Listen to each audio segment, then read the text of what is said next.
lo que es la última teoría, y es lo que se refiere a lo que es otorrino en pediatría. Lo que es otorrino en pediatría, vamos a encontrar casi las mismas patologías, porque tanto en pequeños como en adultos vamos a encontrar las mismas patologías, con algunas diferencias, y eso es básicamente lo que tenemos que diferenciar nosotros. ¿Qué es lo que ocurre en los niños, en los recién nacidos? ¿Qué es lo diferente con lo del adulto? En el adulto ya han hecho ustedes prácticamente todo, y esto es como un pequeño resumen con algunas diferencias nomás. Y eso es lo que vamos a ver ahora. Vamos a ver entonces todo lo que es pediatría en niños. Si hay algún problema con el video, con las imágenes o con el micro, me lo hacen saber.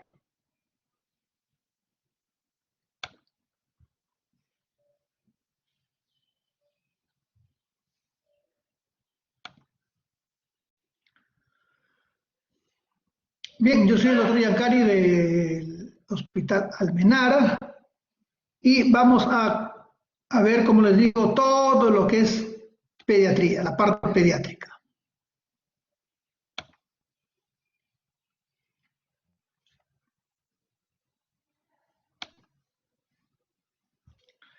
Bien, ¿qué hacemos cuando nos llega un paciente? Lo primero que tenemos que ver es hacer una exploración en el niño.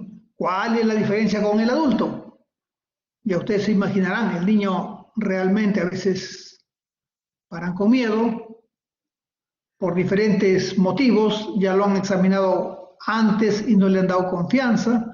Entonces nosotros para examinar a un niño tenemos que brindarle bastante confianza y tenemos que adquirir habilidad y tener bastante paciencia para que el niño nos agarre confianza. Y si esto se hace, el niño va a dejarse examinar totalmente. Para eso, porque si el niño no colabora, realmente nuestro examen va a ser incompleto. Nada de hacer fuerzas, sino tratar de convencer al niño para que pueda dejarse examinar. ¿Qué es lo que vamos a ver? Vamos a ver todo lo que es la orofaringe, todo lo que es la boca. Vamos a describir lo que encontramos en toda la cavidad oral. ¿Qué defectos encontramos? ¿Cómo están su paladar blando, su paladar duro, la lengua, las arcadas dentarias? Si es que mueve bien la lengua o no, si la saca fuera de la boca. Todo eso tenemos que describir. Tenemos que ver la parte de la nariz, ver cómo están las fosas nasales, si hay algún tumor, cómo está el tabique, cómo están los cornetes, si dentro de la fosa hay algún cuerpo extraño, hay algún tumor, hay algunas varices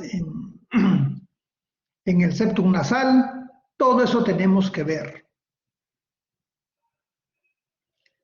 Exploramos la nariz y exploramos también el oído. Podemos hacerlo directo o a través de un otoscopio. Evitar manipular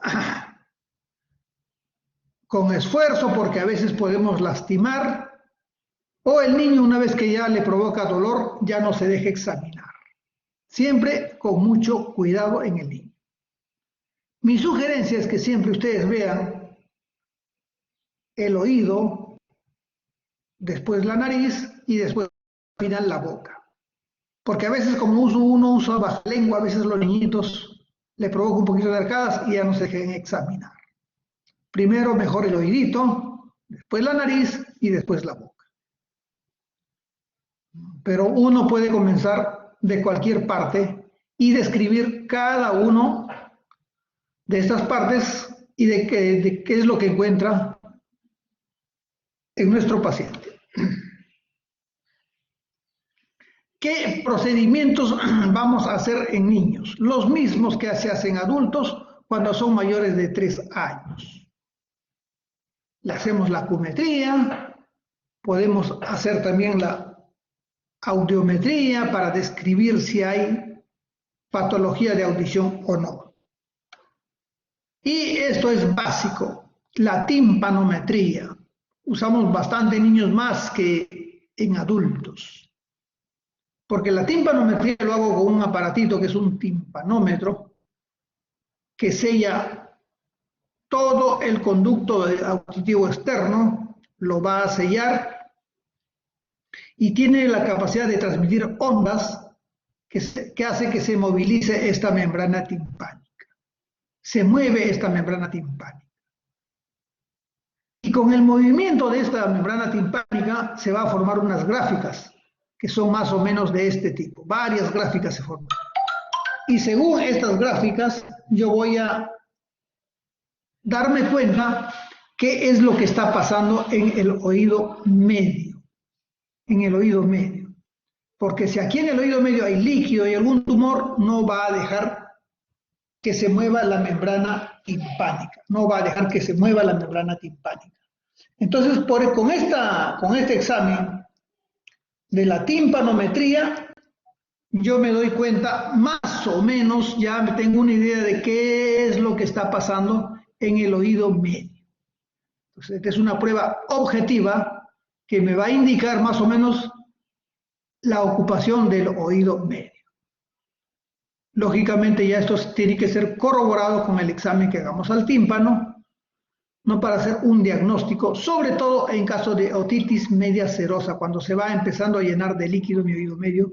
Este examen es muy importante, muy importante. ¿Y qué enfermedades vamos a encontrar? Los mismos que en el adulto. Los mismos que en el adulto. Por ejemplo, en caso puede presentarse una rinitis, que en este caso la diferencia sería más porque el pequeño para su espacio tiene una lengua más grande, una laringe más alta y unas fosas nasales más estrechas. Por esto se hace un poquito más evidente, por esto se hace un poquito más aparatoso una rinitis de lactante. Y esto va a tener unos síntomas, pues que es el cornaje, el ruido anormal cuando uno inspira. En los pequeñitos se siente un ruido cuando sonríen, cuando sufren de rinitis, cuando están llenos de moquito, hay abundante rinorrea en la fosa nasal y fácilmente se edematiza su mucosa nasal. Todo eso nosotros tenemos que evaluar en este pequeño. Y en este caso de rinitis, entonces, ¿qué es lo que debemos hacer? Básicamente, en caso de rinitis, lo que tenemos que usar es, como es un proceso alérgico, básicamente, solamente gotitas de agüita con sal o cloruro de sodio. ¿Cuál es la idea? Que esto esté permeable. Con el cloruro de sodio o el agüita, con una pizquita de sal, eso se libera, se despeja y el niño va a poder respirar normalmente. Entonces la idea es que debemos mantener esto permeable, debemos mantenerlo en una posición adecuada donde se sienta mejor el pequeño y los goteos con suerito nasal o si no, agüita hervida. Los descongestionantes, muy raro usar en niños y es mejor evitar aspirar el moquito de la nariz con algunos objetos extraños. Muchas mamás usan objetos extraños para sacar el moquito. A veces hasta con la misma boca le sacan el moquito para permeabilizar. Lo mejor aquí es el cloruro de sodio o el agüita con una pizquita de sal. Es lo mejor en caso de rinitis. Tenemos que nosotros que ver qué es lo que está pasando. Acá están qué patologías más podemos ver a este nivel. Para esto recordamos nosotros nuestra anatomía. Esto ya lo han hecho ustedes, cómo es el desarrollo de los senos paranasales. Ya lo han hecho, cómo es el desarrollo de los senos paranasales. Entonces sabemos que los senos paranasales, pues, generalmente cuando son pequeñitos no están visibles, todavía no completan su desarrollo. Y muchos de los senos todavía alcanzan toda su madurez después de los 12 años, hasta los 18 años. ¿Y esto para qué me sirve? ¿Por qué les digo? Porque muchas veces pues no se debe pedir una radiografía en niños menores. Si es que realmente no me va a ser de mucha utilidad. ¿Para qué hacer daño? Porque todo lo que es las radiografías, tomografías, irradian y hacen daño.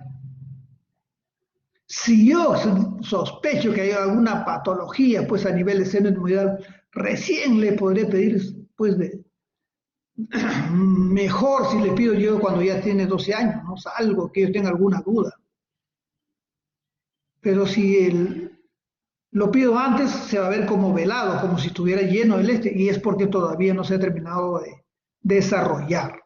Ese es el cuidado que tienen que tener, no pedir las placas por gusto.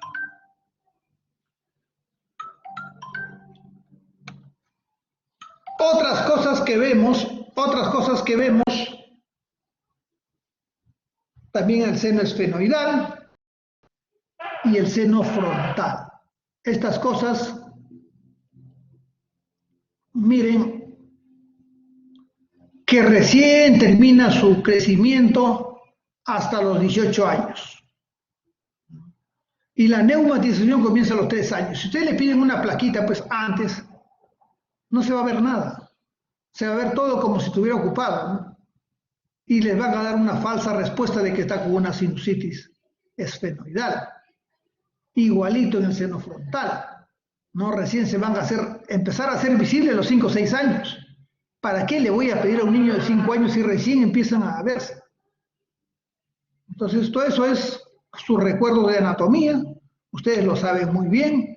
Pueden pedir también una tomografía que me ayuda más que una radiografía, ¿no? Hay que ver cómo están los senos paranasales, frontales, etmoidales, maxilares, ¿no? Para esto me puede una tomografía, ¿no? Siempre y cuando que esté todo negrito es bueno porque hay aire puro, toda esta parte aire puro.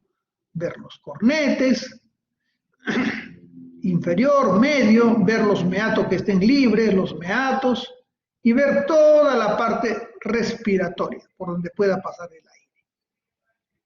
Entonces yo pido una tomografía cuando realmente lo crea necesario, cuando tenga duda de mi diagnóstico. Pero si ya tengo un diagnóstico clínico, ¿para qué voy a pedir?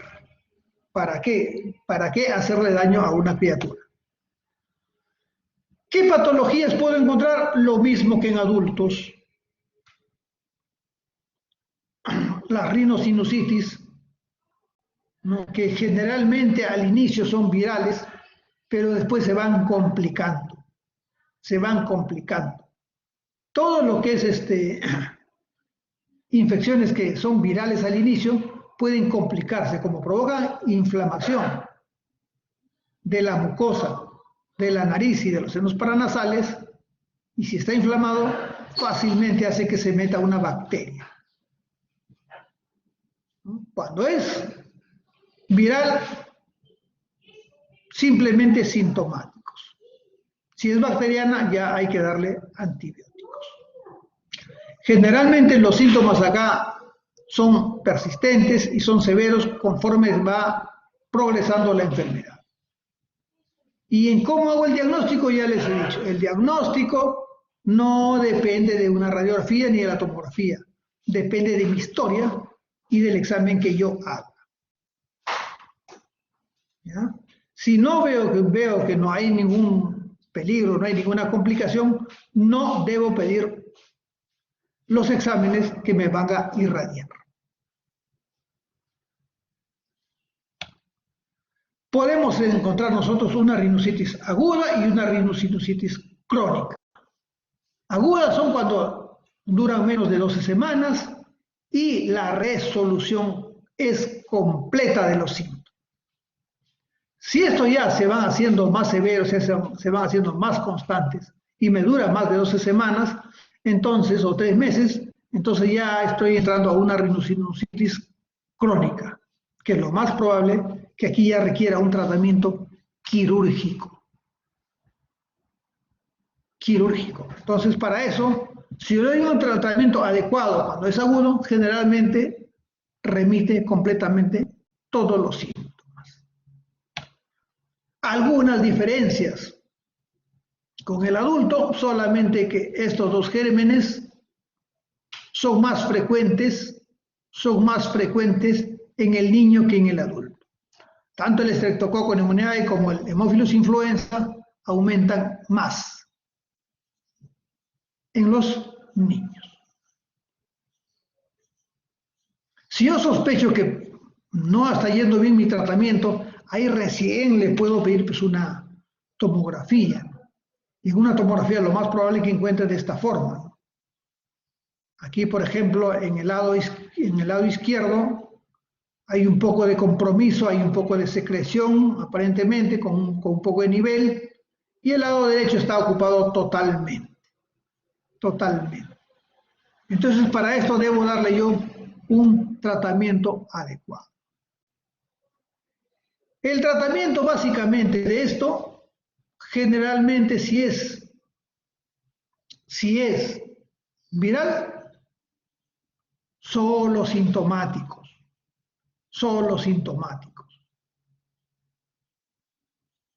Ya si sospecho que ya está con una patología bacteriana, entonces ya le doy antibióticos.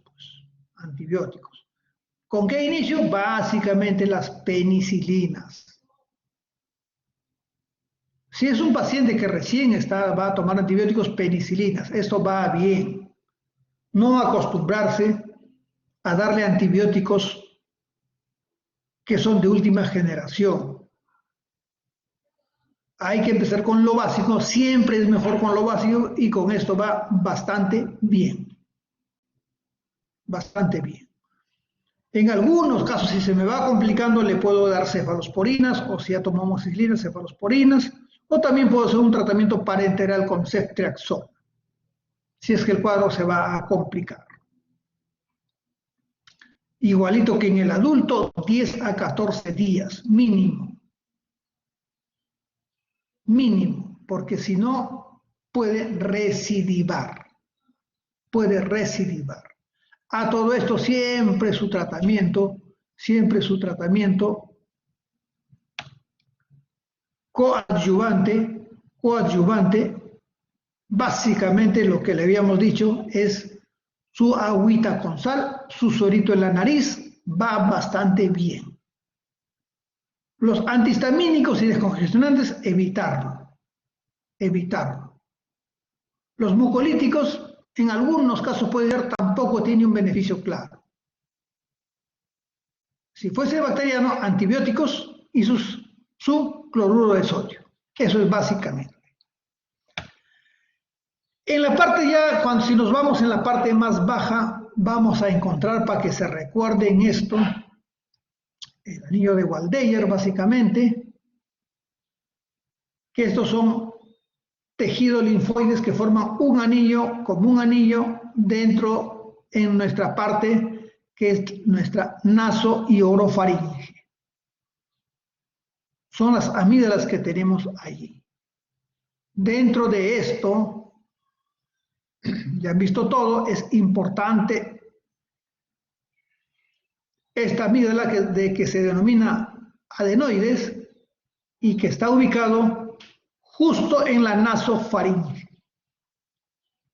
En la nasofaringe, ahí está ubicado el adenoide. Importantísimo esto, porque me va a dar patologías que si no lo trato a tiempo van a tener secuelas que son muy considerables. Y esto es lo que ustedes tienen que conocer. Tienen que evitar que ese niño termine con secuelas. Para recordar esto también lo han visto, más o menos para que tengan una idea, acá están aquí crece la nasofaringe, estos son los cornetes, inferior, medio, superior. Aquí está, todo esto es la cavidad oral, esta es mi úvula, y acá en la parte alta están los adenoides. Aquí están los adenoides. Y justo aquí está la trompa de Eustaquio que va al oído. O sea que si este adenoide crece más de lo normal, entonces me va a dar una obstrucción, va a tapar la trompa de Eustaquio. Esta trompa de Eustaquio que se ve aquí, entonces va a ser obstruida por los adenoides. Y si lo obstruye, me va a dar patologías considerables del oído. ¿Cómo nosotros vamos a ver en dónde se encuentra? Si es que esta es una imagen en donde estamos viendo, hemos entrado con un endoscopio y estamos viendo el cabo a través de la nariz, hemos entrado con una cámara y estamos viendo al fondo de la nariz y de esta forma se ve. Igualito que la amígdala palatina, se ve una imagen en el cabo, así se ve. El tamaño es diferente en cada niño. En algunos son pequeñitos, en otros son medianos y en otros son hipertróficos. Y la hipertrofia es la que tenemos que tener cuidado. Es la que tenemos que tener cuidado. ¿Hasta cuánto va a crecer esto? Hasta los 10 años, en algunos 12 años. Raro. Pero después de los 10 años, solo empieza a decrecer y solo va quedando al final solamente unos restos. Desaparece casi todo. Después de los 12 años es raro que una persona ya tenga un adenoides mediano o grande. Generalmente quedan solamente restos que no tienen mayor significado. Pero estos de aquí, esta es una amígdala que se llama adenoides, entonces está sujeto ¿a qué? A infecciones. Está sujeto, lo que me daría son las adenoiditis. Y está sujeto a que aumente de tamaño. La hipertrofia de adenoides, que me va a provocar daños.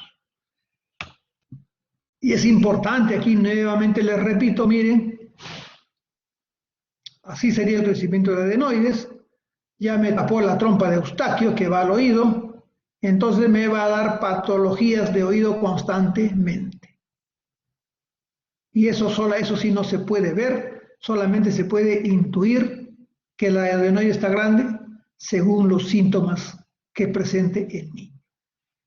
Y la única forma de ver es con una tomografía o una radiografía que se llama una radiografía de cabo. Entonces, ¿cómo es eso? Vamos a ver aquí. Una vez más la relación.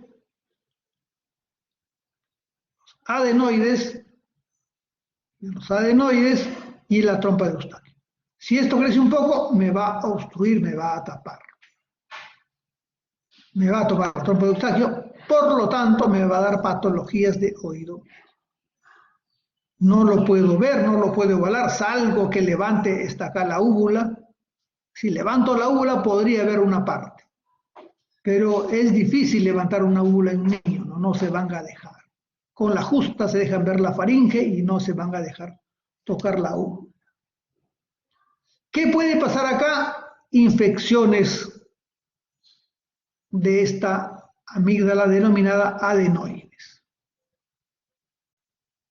Esta amígdala adenoide se puede infectar. Entonces me va a dar una adenoiditis. ¿Por qué me voy a dar cuenta? ¿Qué signos va a presentar? Puede presentar fiebre, dolor, puede presentar una rinorrea que es purulenta, puede presentar otalgia por el compromiso que les he dicho que va formando al oído,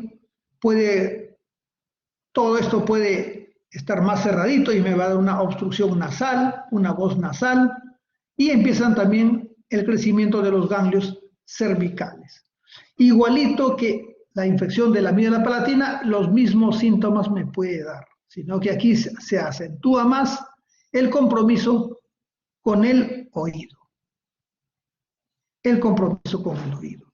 Esta de aquí, este adenoides, siempre tienen que tener en cuenta en su diagnóstico porque son bastante frecuentes en presentar patología. Y esto muy relacionado directamente con los problemas de oído.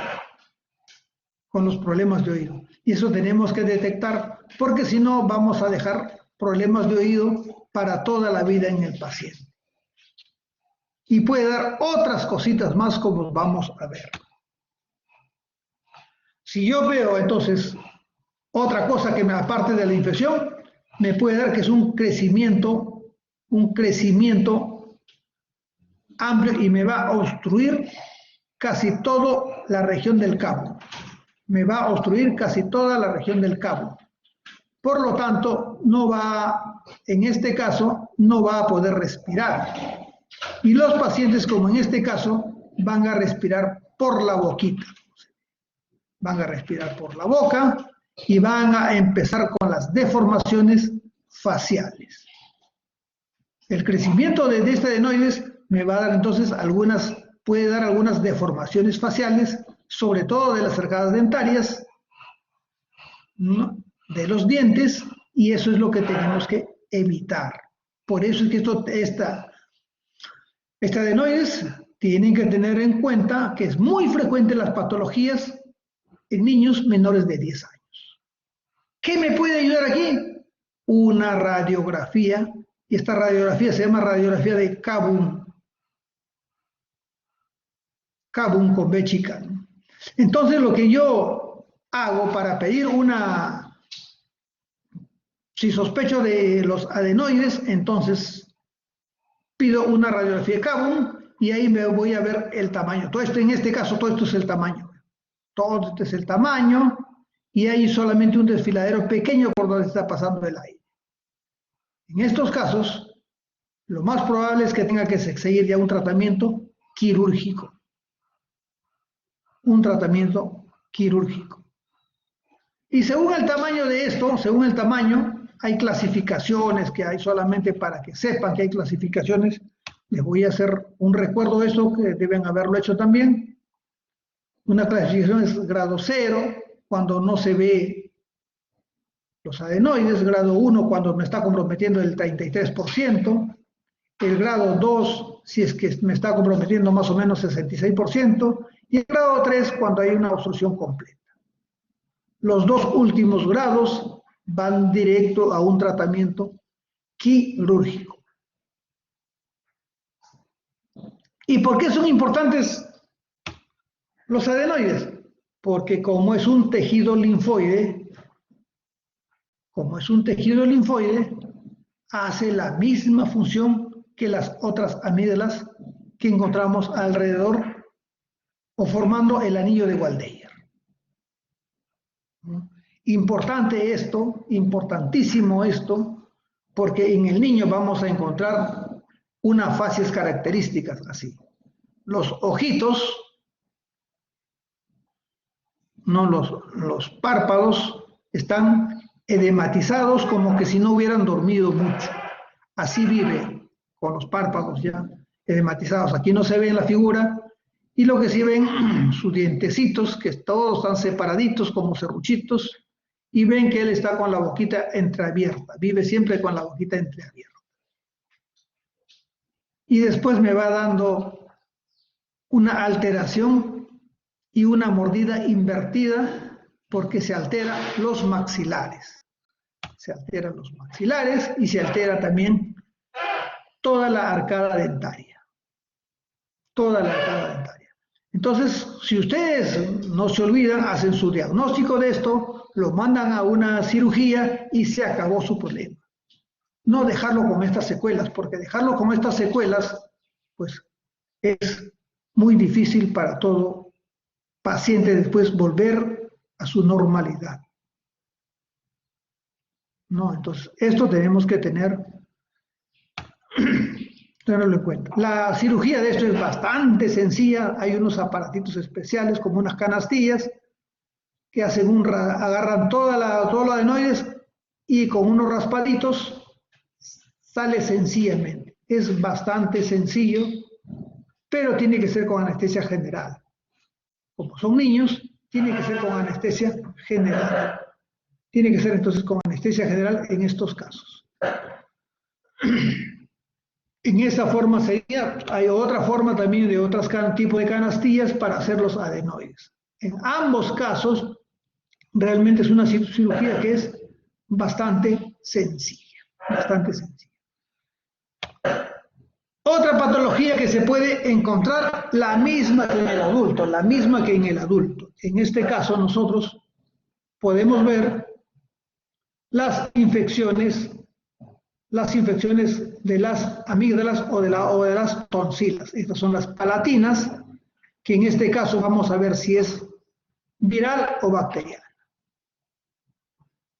¿No? Tener cuidado con los estreptococos betemolíticos, que son los más peligrosos, igualitos que en el adulto.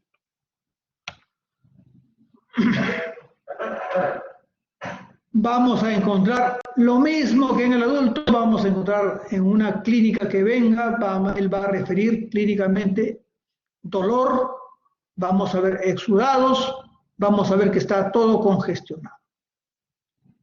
Y cuando es virus, miren, todo esto es en caso de virus, podemos encontrar, según los virus, algunas diferencias podemos encontrar. Y cuando es bacteriano, ya lo que va a diferenciar, aquí hay exudado en toda la amígdala. Vamos a encontrar exudado en toda la amígdala, como hemos visto en el caso anterior.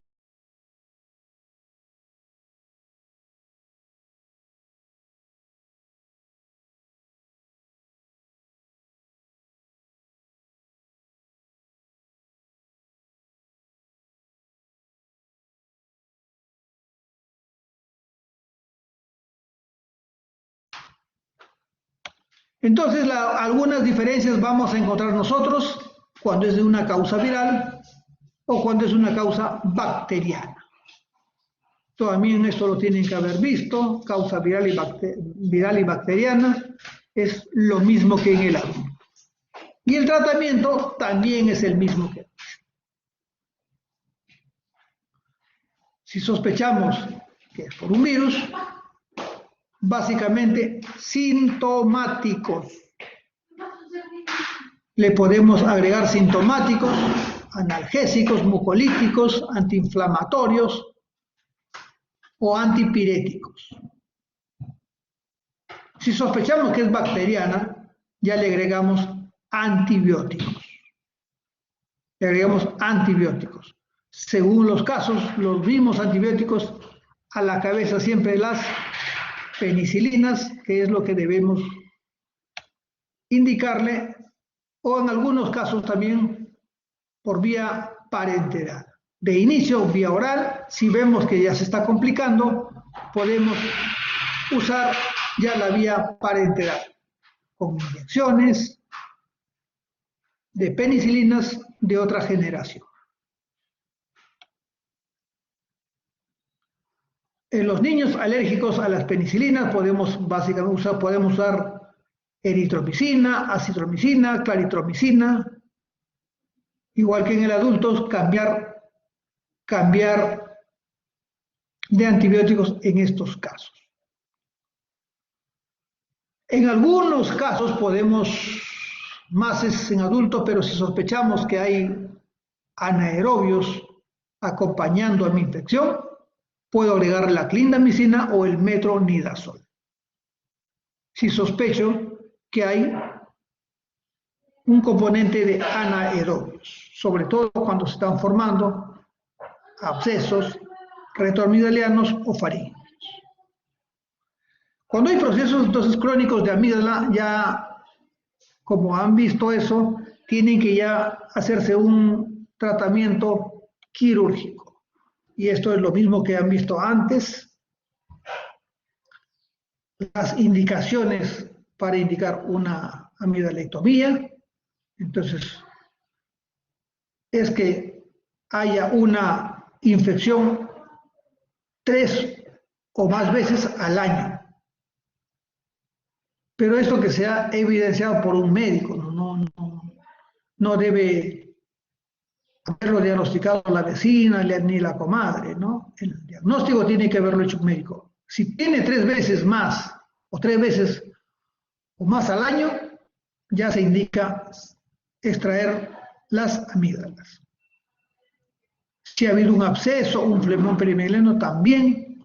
Si hay una hipertrofia que está casi en contacto, también. Si vemos que está presente el estreptococo beta hemolítico en alto porcentaje y no disminuye con el tratamiento quirúrgico, ¿no? Entonces, en caso de sospechas de un tumor, también la extirpación de todo esto.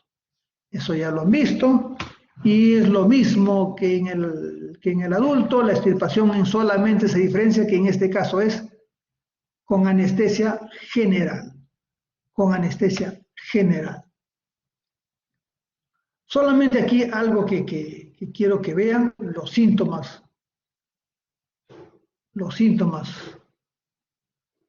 que pueden presentar ahora, perdón, en estos casos.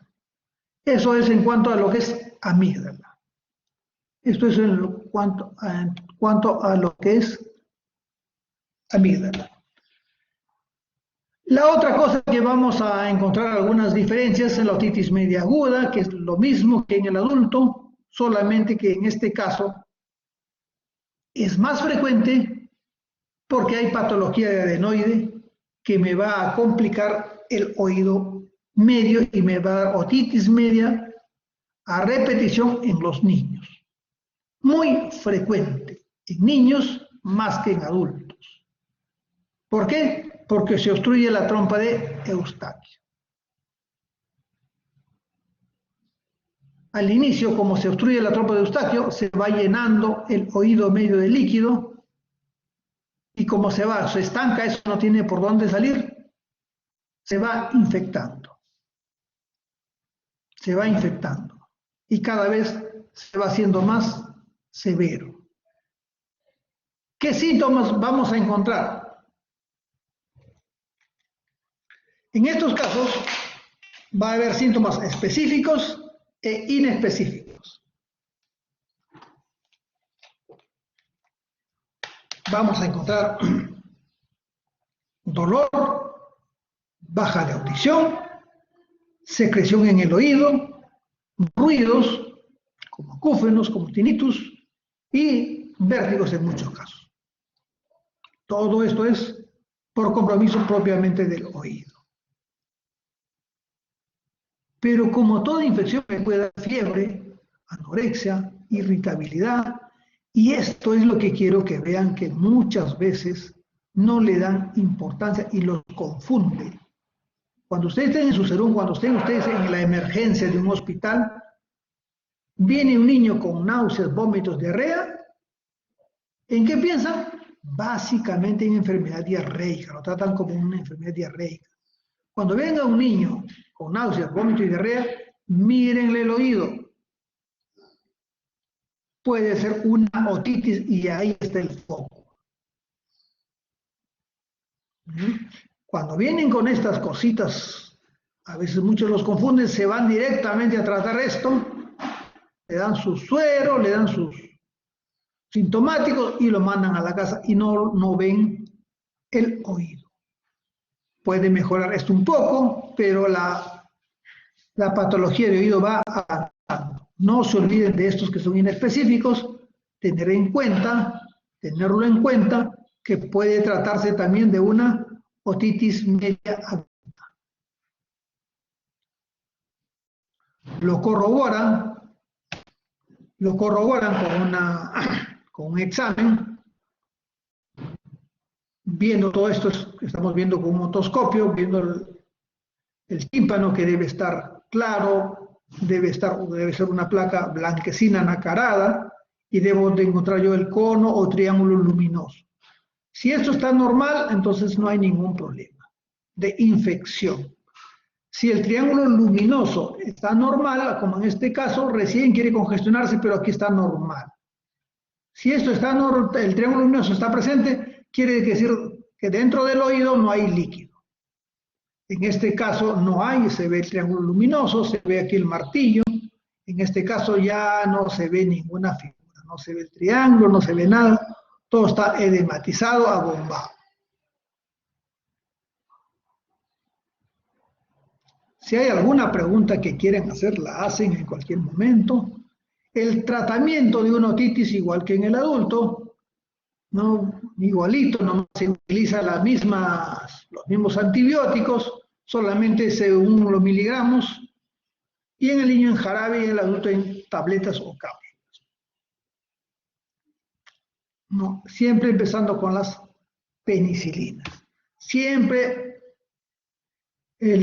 no se olviden de que esto es lo que hace la trompa de Eustaquio, es lo que tienen que ver, qué es lo que la trompa de Eustaquio, otra vez voy a incidir en esto, porque la trompa de Eustaquio es la que me va, cuando se altere, me va a dar patologías de oído.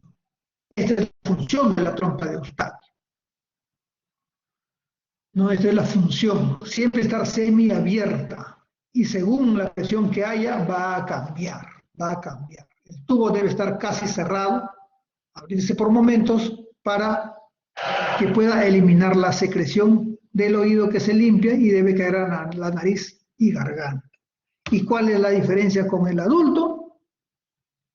No, básicamente esto. En el niño está casi más recto, más horizontal. Y como está más horizontal, es más fácilmente que todo lo que está en la oro o nasofaringe se vaya al oído, ya sea infecciones, secreción, alimento. Entonces, por eso es que el niño va a tener mayor infección del oído. ¿Por qué? Porque no tiene mayor ángulo. Su diámetro es menor, ¿no? Los cartílagos también no se defienden mucho. Las fibras también. Entonces, todo eso, ¿a qué va a condicionar? A que presente una patología de oído. En el adulto va más o menos así de esta forma, ¿no? Casi inclinado. Por eso es que la secreción es más difícil que suba, los alimentos es más difícil que suban. Sin embargo, en el niño está casi al mismo nivel. Y sobre todo, si el niño está echadito, entonces la leche que va tomando tranquilo puede pasar al oído y formar una infección. Por eso es que mejor los alimentos sentaditos o semisentados en el niño. Porque eso va a condicionar a que todo esto pase, que haya patologías. Como les habíamos dicho, solamente lo que podemos encontrar también es una otitis media serosa al inicio. Si la trompa de Eustaquio se tapa, lo primero que vamos a encontrar es una otitis media serosa, que se va formando líquidos por dentro de la caja. Y como les digo, lo primero que se va perdiendo son el triángulo o cono luminoso. Si se tapa la trompa de Eustaquio, me va llenando de líquido y me va a formar una otitis media serosa al inicio. Que si esto se complica, ya va a empezar a una otitis media aguda, pero al inicio otitis media serosa. Y debemos controlarlo esto, debemos llegar a que no se infecte, pero para esto tenemos nosotros justamente que hacer un adecuado diagnóstico. Para que se forme la otitis serosa, entonces va a depender ¿de qué? De la trompa de Eustaquio, qué tamaño están los adenoides, si tiene alguna alergia, si son personas alérgicas, si tiene algún síntoma, y al inicio me va a dar esto de acá. Baja de audición, dolor, sensación del oído ocupado. El niño a veces no lo manifiesta bien porque ellos no saben distinguir mucho todavía.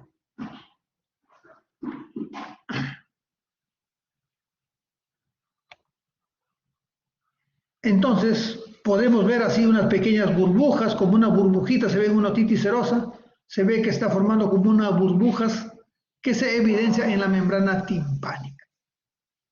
Ahí se va a ir viendo cuando es una otitis serosa. Y lo que tenemos que evitar es que se complique, porque si eso de ahí se va complicando, ya en cualquier momento va a romper la membrana timpánica. ¿Y qué se hace en esos casos? ¿Qué se hace en esos casos? Básicamente en esos casos lo que yo hago, lo que hacemos es colocar unos tubitos de ventilación para drenaje. Se colocan unos tubitos así que se llaman tubitos de ventilación o tubitos de tímpanostomía.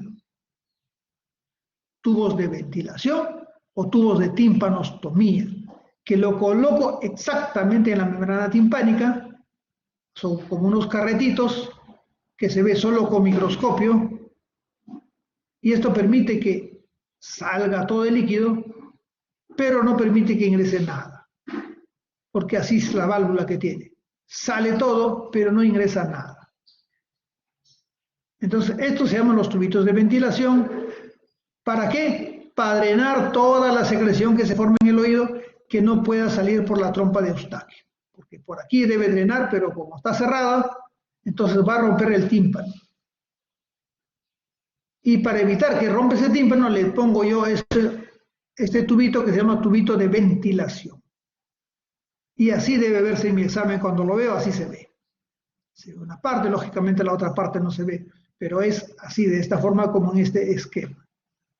Es como un carretito que se pegó, se ingresó una parte hacia el oído medio y la otra parte está en el exterior, en el conducto auditivo externo. Y todo el resto está justo adosado en la membrana timpánica que no permite que se mueva de ahí. Una vez que ya esto se restableció normal, solito el oído hace que este cuerpo extraño se expulse hacia afuera, solito, y se cierra la membrana timpánica. Entonces, estos son los tubitos de ventilación, son los tubitos de ventilación. Vamos a ver.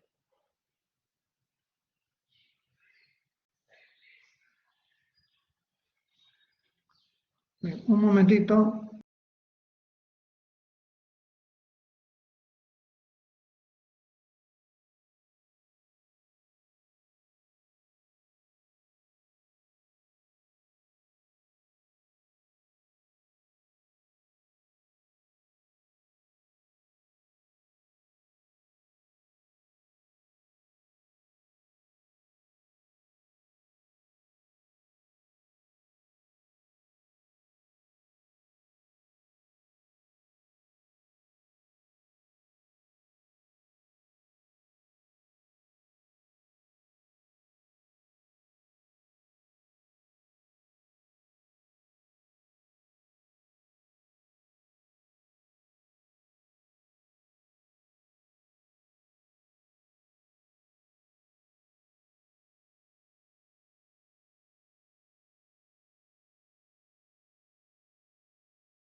Bien, estos son los tubitos de ventilación.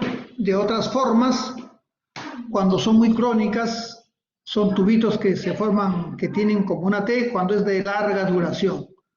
Algunas veces le van a preguntar los tubos de cómo son los tubos, algunos son de corta duración y otros son de larga duración. Entonces, estos son tubos para evitar la otitis serosa. ¿Qué otras patologías podemos encontrar en niños? En niños podemos encontrar básicamente lo que es la laringitis, que es donde se va igual que en el adulto, pero en el niño es bastante frecuente porque tiene básicamente una etiología viral, más por virus. Y estos se van a formar básicamente en cambios de clima. Cuando hay cambios de clima, como ahora, ahí empiezan a formarse todo lo que es las laringitis. Entonces, ¿qué se va a encontrar en un niño?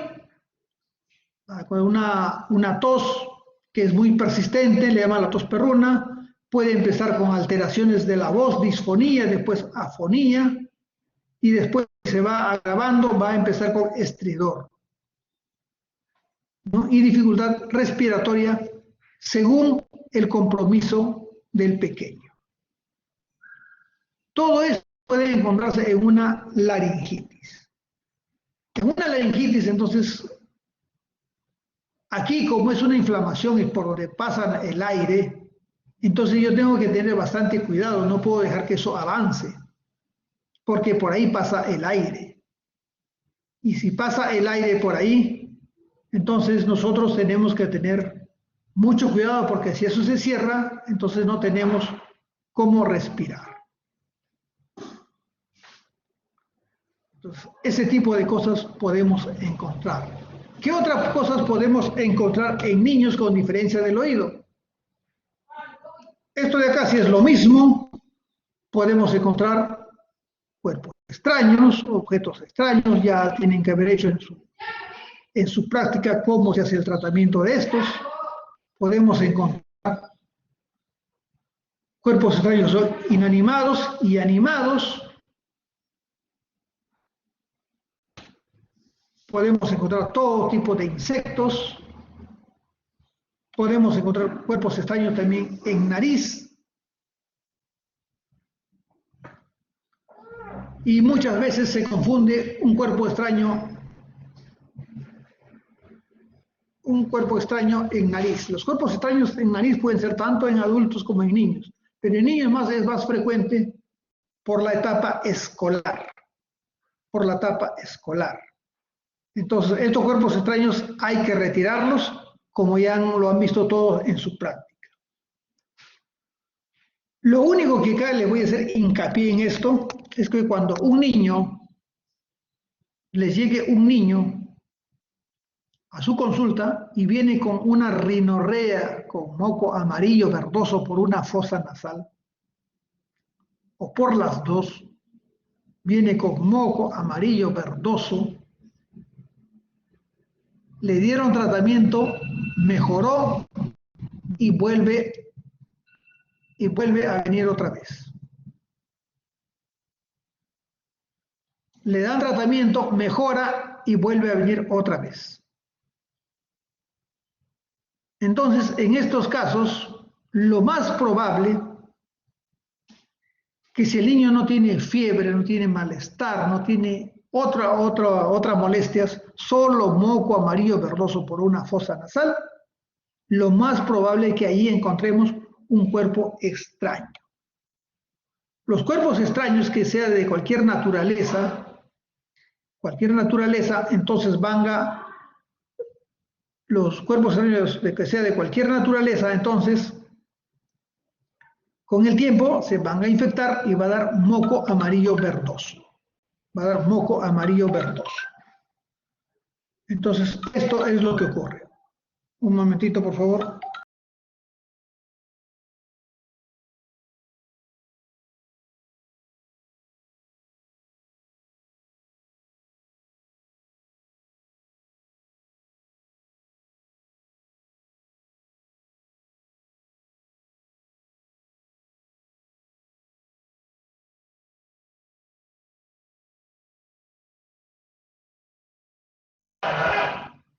Entonces, cuando vean moco amarillo verdoso por un lado que cede con antibiótico y vuelve a venir, cede con antibiótico y vuelve a venir, lo más probable es que sea un cuerpo extraño, no es sinusitis.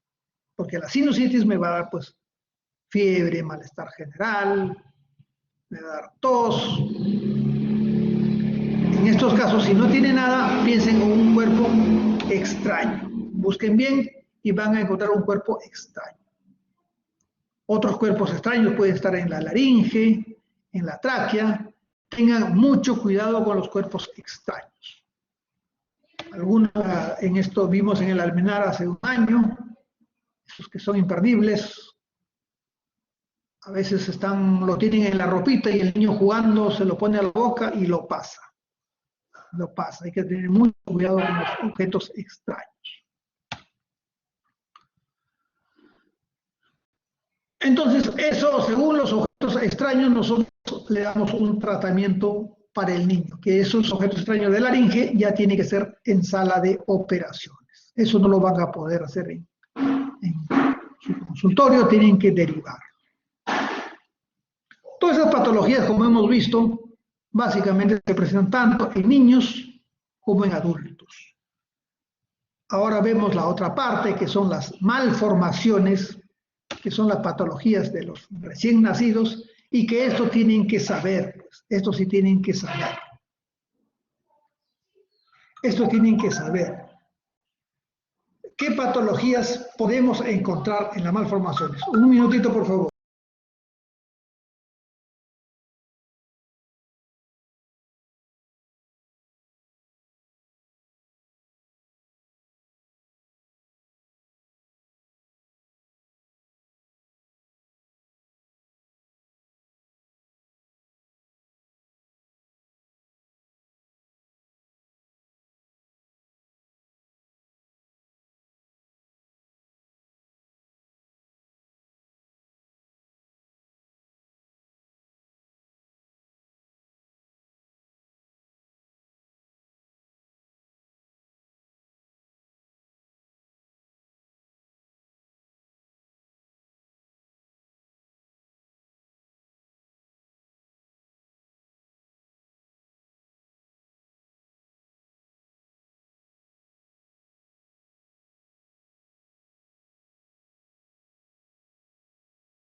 Entonces, las malformaciones. Las malformaciones, pues es bien difícil, va a ser bien difícil en un niño, porque nosotros vamos a encontrar estridor y que después vamos a, según el estridor, podemos sospechar en que hay una obstrucción, puede haber disfonía, pero el llanto puede ser muy débil, puede el niño estar con tendencia a la cianosis, todas esas cositas debemos de ver. ¿Y qué patologías vamos a encontrar en un niño? ¿Qué patologías, qué malformaciones? Y que es muy frecuente esto de acá. Felizmente la mayoría de ellos es la laringomalacia, y esto tienen que saber, pues. Tienen que saber qué cosa es una laringomalacia. Aunque el resto no sepan, pero esto sí tienen que saber la laringomalacia, porque es la patología que más se presenta y que sí les va a venir. Se van a chocar con estos cuadros de laringomalacia. Parálisis de cuerda vocal también. El resto ya es rarísimo. Pero la laringomalacia y la parálisis sí se les va a presentar. Y cuando esté solo en su serum, en su consultorio, no hay a quien llamar, sino ustedes son los que tienen que hacer este diagnóstico.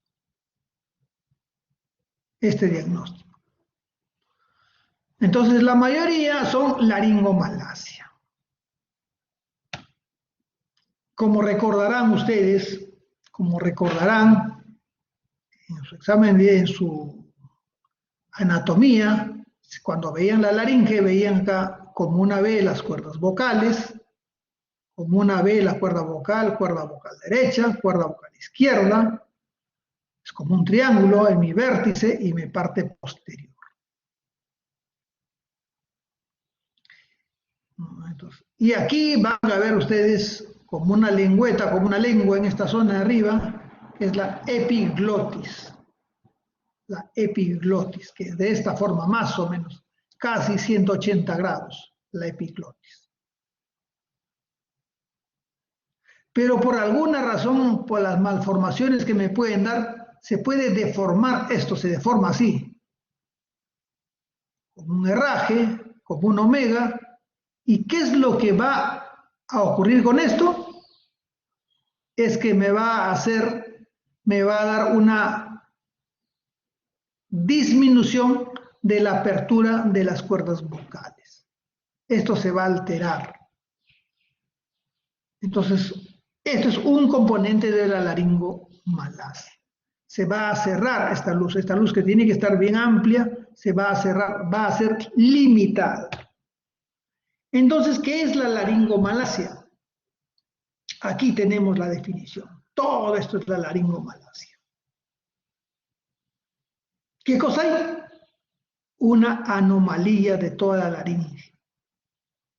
¿Qué va a provocar? Que disminuya la luz por donde respiramos. Eso me va a provocar la laringomalacia. Entonces tienen que saber esto que es la laringomalacia, esta malformación, tienen que conocerla. ¿Cuál es el mecanismo? ¿Qué es lo que pasa? Como les había dicho, la epiglotis se malforma. No es una lengüeta que está toda abierta. 180 grados, no, acá se forma a veces. Se quiere cerrar como esta imagen de la imagen omega y hace que se cierre esto. No se abre, se cierra. Y si se cierra, por ahí respiramos.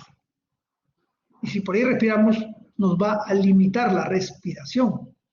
Entonces, estos niños van a venir con esa alteración. Con esa alteración van a venir.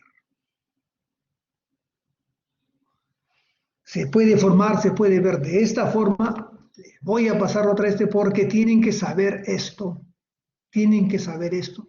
Miren que si así sería normal, yo veo mi examen normal, pero en una laringomalacia, miren, solamente me queda un pequeño orificio por donde puedo respirar. Y se tiende a colapsar, se cierra, a veces no me deja, por eso es que viene el problema que no pueden respirar los pequeños. No pueden respirar los pequeños. Entonces yo tengo que pensar en que podría tratarse de una laringomalacia. ¿Y qué es lo que forma todo esto? ¿Por qué se forma todo esto? Por esta razón se forma todo esto. Básicamente es esto de aquí. ¿Qué es lo que hay? El cartílago no está maduro. El cartílago es débil, entonces tiende a colapsarse, a cerrarse, no está duro. Se colapsa, se cierra con el movimiento. Y por eso es que me dificulta para respirar. Hay alteraciones neuromusculares porque no hay maduración de todo. ¿No? Y como por eso entonces hay malformación anatómica y me va a cerrar todo lo que es la laringe. Y si va a cerrar, entonces, si se va a cerrar, entonces no voy a poder respirar. No voy a poder respirar. ¿Con qué va a venir el niño? ¿Cómo me va a llegar? Al nacer casi no hay problemas. Conforme va pasando los días, como se colapsan, entonces va a venir ya con problemas de estridor. No puede respirar, hace ruidos cuando respira. Pero ¿qué es lo que pasa? Que cuando al niño lo ponen de pie o lo tienen sentadito, no tienen problema. Lo echan y viene el estridor. Lo echan y viene el estridor. ¿No? Si el niño está Si el niño está echadito, viene el estridor. Pero si el niño está paradito, está de pie o sentadito, no tiene ningún problema. Por eso que los padres le van a dar a ustedes el diagnóstico y tienen que pensar en eso. Ajá, el niño en algunas posiciones está normal y en algunas posiciones le falta el aire. ¿Cuándo? Cuando están echaditos. Ya ustedes tienen que pensar en la laringomalacia. Entonces, si el niño está normal, paradito, paradito, sentadito, ajá, o en alguna posición, entonces es cuestión solamente de esperar que maduren los cartílagos. Pero ustedes tienen que ya pensar en que es una laringomalacia, porque la otra cosa puede ser un cuerpo extraño. ¿No? Pero en el cuerpo extraño no va a mejorar cuando él se para, ¿no? O cuando está sentadito. En el cuerpo extraño es persistente las manifestaciones de estridor o de dificultad respiratoria. Entonces, si este niño viene con esas características, tengo que pensar en una laringomalacia. En una laringomalacia.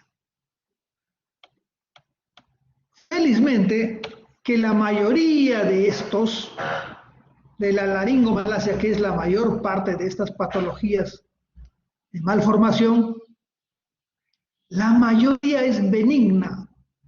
El 90%, o sea, no me preocupo porque la evolución es benigna. Raros que sean solamente un 10 a 15% son malignas, de gravedad. Tienen que derivarlo. Pero si el niño, si el niño les dice el papá, sentadito y paradito, no pasa nada. Ah, manténgalo así en esa posición, no hay otra alternativa. Poquito a poco se le va a quitar.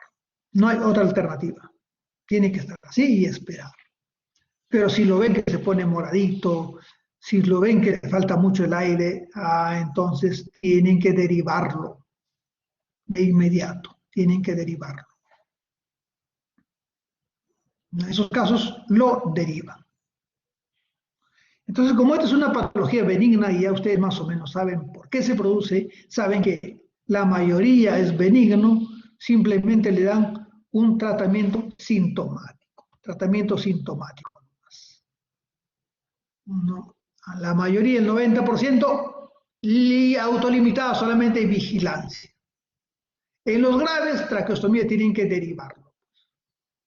¿Cuándo lo derivan? Cuando haya un estridor intenso, cuando vean apnea, cuando el niñito está con problemas, por otro tipo de problemas, y también con cardiopatías o hipertensión pulmonar. En estos casos tienen que derivarlo de inmediato. Derivarlo de inmediato. Y esto lo de bueno, como es la mayoría, el pronóstico es bueno. El pronóstico es bueno. Entonces, en la laringomalacia ya saben ustedes cómo les va a venir el paciente y cómo deben tratarlo. Derivarlo o el tratamiento ya saben.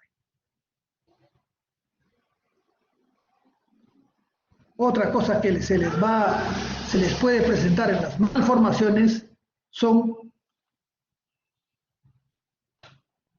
las parálisis de las cuerdas vocales. Las parálisis de las cuerdas vocales. Esto de aquí sí, en caso de esto, sí tienen que derivarlo para hacerle un examen. Para hacerle un examen.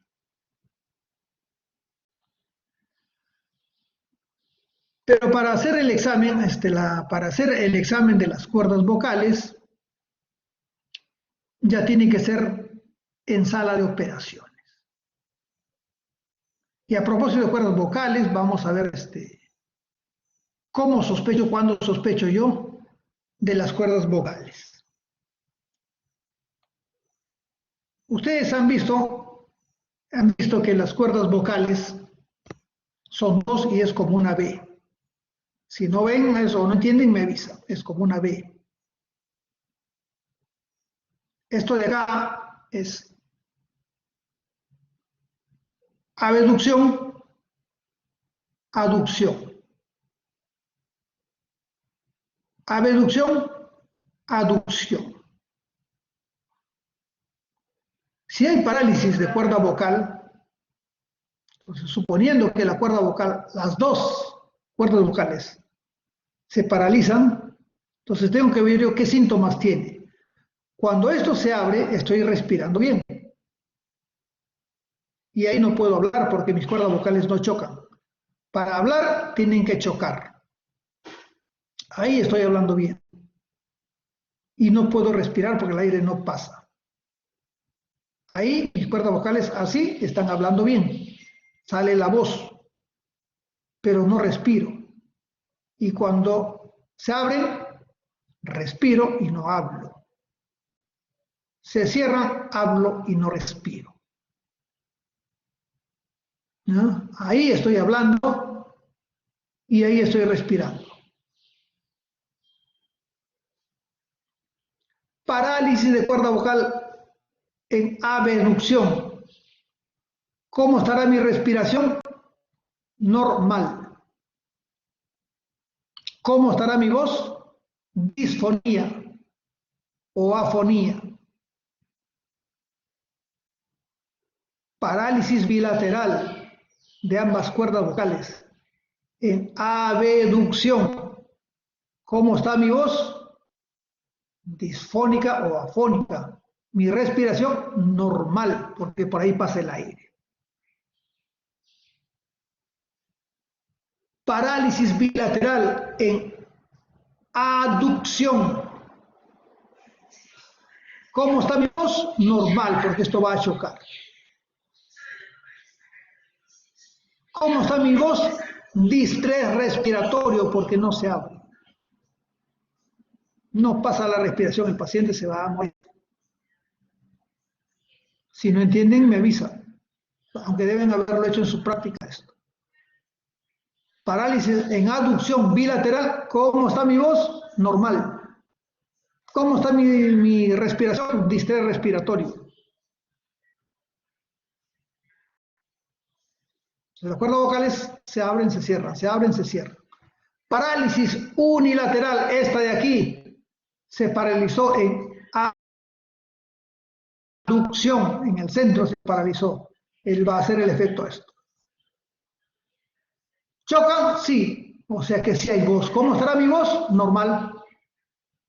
Mi respiración normal porque pasa el aire. Puede haber discreta alteración, pero casi nada. Porque pasa, se abre y contacta. O sea, mi voz normal, mi respiración casi normal o normal.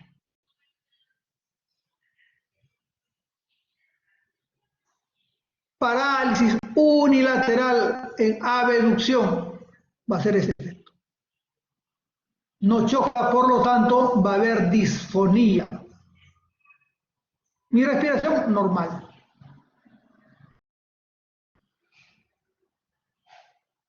Espero que se haya entendido.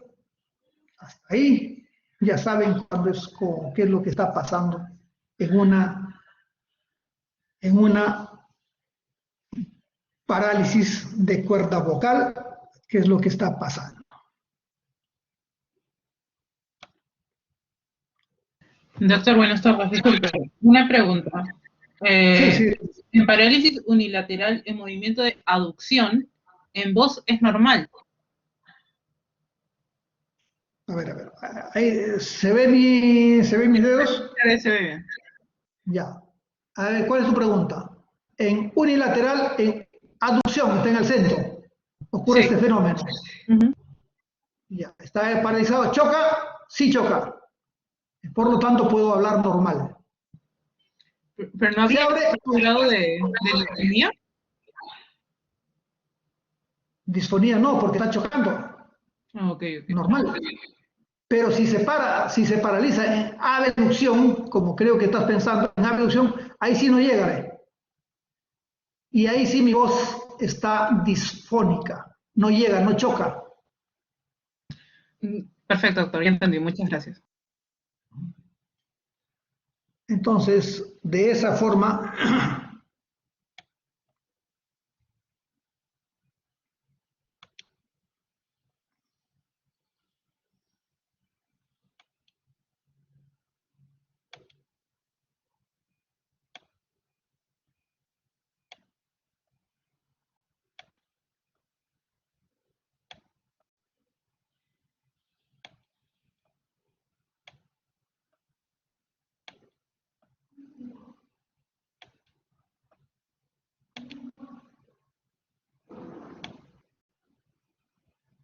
Un momentito, vamos a ver ahorita.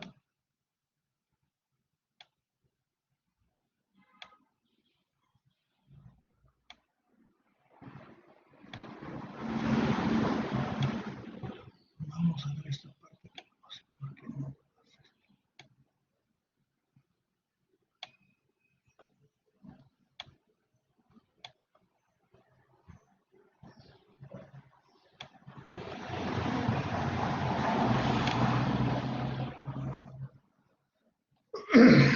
Más o menos entonces, un repasito más.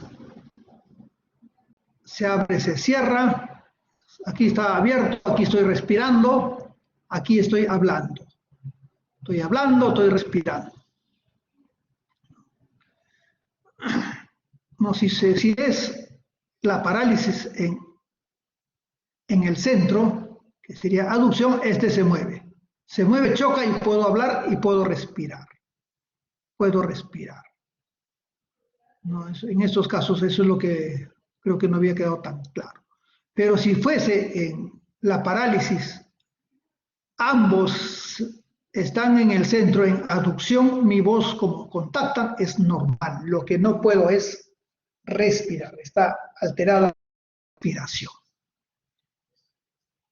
Y lo último que no quiero que nunca se olviden es esto de aquí. A ver, todos tóquense con su dedito la laringe, tóquense su laringe y tóquense el cartílago tiroides. Apúrese que están pasando acá un pollito a la brasa en venta. El lomito saltado que está calentito, está saliendo el humito. También hay ceviche, siempre paradito. Entonces, si ustedes se tocan acá el cartílago tiroides y después viene el cricoides. Y aquí van a encontrar una glándula que se llama glándula tiroides. Pregunta. Las funciones de la laringe son 14. Me imagino que ustedes saben las 14 que tiene. No les voy a preguntar porque ustedes ya las saben. Yo sé que se las saben porque ya llevaron anatomía, fisiología, práctica de otorrino y están listos para competir con cualquier universidad. Entonces nosotros, si están ustedes, a ver, está el doctor de la Ricardo Palma en un restaurante y al costadito a la mesa del frente una persona se atraganta. Una persona se les atraganta. ¿Qué van a hacer? La maniobra de Heimlich. Entonces le hacen la maniobra de Heimlich 2 o 3 veces y no se dio. No se pudo. Por más que le hicieron, no se pudo. Entonces, ¿qué van a hacer? ¿Qué van a hacer? No, entonces, ¿qué se va a hacer si no se pudo? Ustedes tienen 5 minutos para salvar el paciente. Muy bien, dice David, dice traqueostomía. Entonces, la traqueostomía nosotros la hacemos a este nivel. Nosotros cuando necesitamos, un paciente necesita una traqueostomía, entonces lo programamos en el hospital y entonces hacemos divulsión de la piel, disecamos todos los músculos, todos los planos, por planos hacemos. Esta tiroides la dividimos en dos, la pasamos de un lado para el otro lado, o si no la subimos toda la tiroides, y justo detrás de esto está entre el segundo y tercer anillo traqueal. Aquí hacemos la traqueostomía bien bonita, le ponemos su cánula y respiran después normal. Eso es una traqueostomía reglada, que más o menos me lleva 1 hora. Pero ustedes están con el paciente allí. están con el paciente al frente de ustedes y solo tienen 5 minutitos, no tienen más. No tienen más. Si no, pues se van a juicio. No, porque ustedes no hicieron nada. El doctor no hizo nada, o la doctora no hizo nada. ¿Qué hacer en estos casos, muchachos? Entonces tienen que hacer lo siguiente. Encuentran su cartílago tiroides y encuentran su cricoides, tóquense tiroides y cricoides, y justo entre ellos hay un pequeño hundimiento. Si se tocan, ahí van a encontrar. Se tocan, van a ver. Ahí hay un ligamento. ¿Cómo se llamará el ligamento? Ya, pues no. ¿Cómo se llama el ligamento? Cricotiroideo, pues porque está entre los dos. Esa es la única zona accesible en casos de emergencia. Y como muy bien dijo su compañero, una traqueostomía, pero no la de acá. Tiene que traer una traqueostomía de emergencia. Y esa traqueostomía de emergencia se llama coniotomía. Un momentito.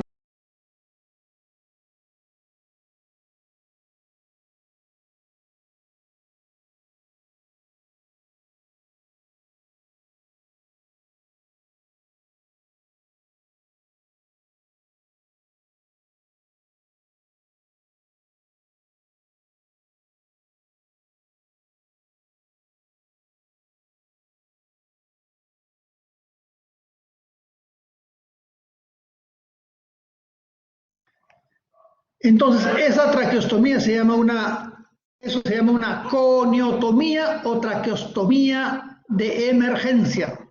No es la otra que les había dicho yo, porque estoy aquí, pues tiene que ser en el hospital, porque ustedes tienen solamente 5 minutos. Tienen 5 minutos. Entonces, para esto, su dedito tiene que también servir para cosas buenas. Entonces, el dedito tiene que encontrarme esta zona. Tengo que encontrar el cartil, todo la membrana cricotiroidea. Por eso que cuando examinen un paciente, a todos, tiroides, cricoides y la glándula tiroides toque, se van a acostumbrar, cuanto más examen hagan, se van a volver expertos tocando estas cositas. Porque en las personas que son bajitas, gorditas y de cuello corto es bastante difícil encontrar esto. Pero en el resto, en los delgados, es facilito. Pero así sean gorditos, uno con el dedito, con la manito, que ya la tiene activa para esto, que la ha usado siempre para manejar esto, entonces sí van a poder encontrar esto fácilmente. Para eso tienen que examinar siempre a su paciente. Examínenlo siempre a todos los pacientes y van a adquirir ustedes bastante habilidad y rapidez en encontrar esto. Si encuentran esto, entonces cortan la piel así. La piel, cortan piel y tejido celular subcutáneo. De ahí sigue esto. Acá abajo no, acá hay músculos, hay vasos y va a ser no van a llegar, aquí no van a llegar, aquí tiene que ser. Piel, celular subcutáneo, un corte y esto lo abren con cualquier pinza. Abren con la pinza y se acabó, ya respira. Y le ponen cualquier objeto circular, pues para aquí. Una tapa de lapicero, cualquier tubo que tengan le ponen aquí. Pero lo primero que tienen que hacer, cortar piel y celular subcutáneo. Es mentira que lo hincan con lapicero, es mentira. A veces en los cursos de inyectables le dicen, lo hincan con un lapicero, falso. No se va a abrir la piel con nada de eso. Cortan, abren y recién pueden respirar. Sobre eso le ponen algo circular, cualquier tubito circular que encuentren, se les va a infectar, le puede dar una neumonía, pero el paciente vive y se los va a agradecer. Después ya lo mandan al hospital para que le saquen su cuerpo extraño, la carne, y si quiere que siga comiendo, pero lo importante es que le hacen la traqueostomía a este nivel. Coniotomía. ¿Ya? De ahí ya lo mandan al hospital. Lo importante es salvarle la vida, pero su manito, no se olviden examinar al paciente. Bien, muchachos, entonces el día viernes, con eso no sé si se ha entendido, quieren preguntar algo. El viernes va a haber 2 grupos de los que van a aprobar y los que no van a aprobar, los espero el próximo año, pero yo creo que ustedes van a aprobar. Ahora si gana Castillo, entonces van a hacernos hasta 3 ciclos al año, si no me equivoco. Muy bien, muchachos, ¿alguna pregunta? ¿Se entendió o no se entendió? Si hay alguna pregunta de una vez. Y si no, estudien para el viernes, no se olviden que tienen que hacer 3 cositas aquí. Aprovechen la pandemia, tienen que hacer primero estudiar, segundo estudiar y tercero estudiar. No se relajen, la medicina es full competencia. Depende de ustedes cómo van a hacer su residentado, su internado, todo depende de sus notas. Bien, muchachos, entonces si no hay ninguna pregunta,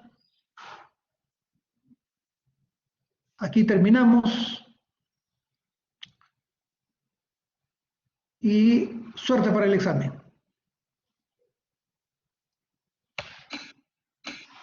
Bien, hasta luego, muchachos.